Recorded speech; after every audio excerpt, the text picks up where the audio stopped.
yetu inaanza kwa kusikika sauti za watu wengi sana zikiwa zinalalamika katika mji wa Delta, zinasema kwa pamoja tutashinda, kwa pamoja tutashinda, kwa pamoja tutashinda. Na vyombo vingi vya habari viliripoti juu ambacho kinaendelea nchini Nigeria. Milipuko na milio mingi ya risasi ndio iliyokuwa ikitawala kwa muda huo, basi na matumaini. Huyu jamaa anaitwa Chief Okana na huyu mshikaji anaitwa Olo. Sasa Chief alikuwa akilaumu sana juu ya matendo ambayo yanafanyika na kikundi cha Olo, ya kwamba wao ni majambazi, magaidi, matapeli. Sasa hebu ngoja nikupe stori kamili jinsi ilivyo hadi hao jamaa kuamua kuvamia miji na vijiji vyote vilivyopo nchini Nigeria.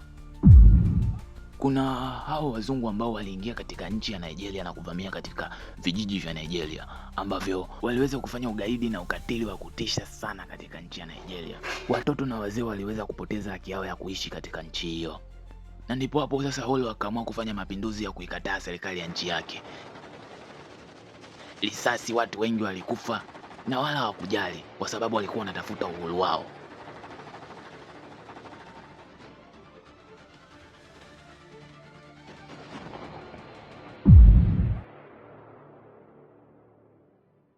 Unaweza kushuka kwenye comment na kuniambia umelionaje mtu wangu ili tambala. Ulikuwa na mimi 6 mwana wa kusini na hii ni Masasi Recap. Bila kusahau tambala letu linaitwa The Quick. Usisahau kusubscribe na kubonyeza hiyo alama ya kengele ili itakapotoka tu uwe wa kwanza kufikiwa na taarifa zetu mwanangu.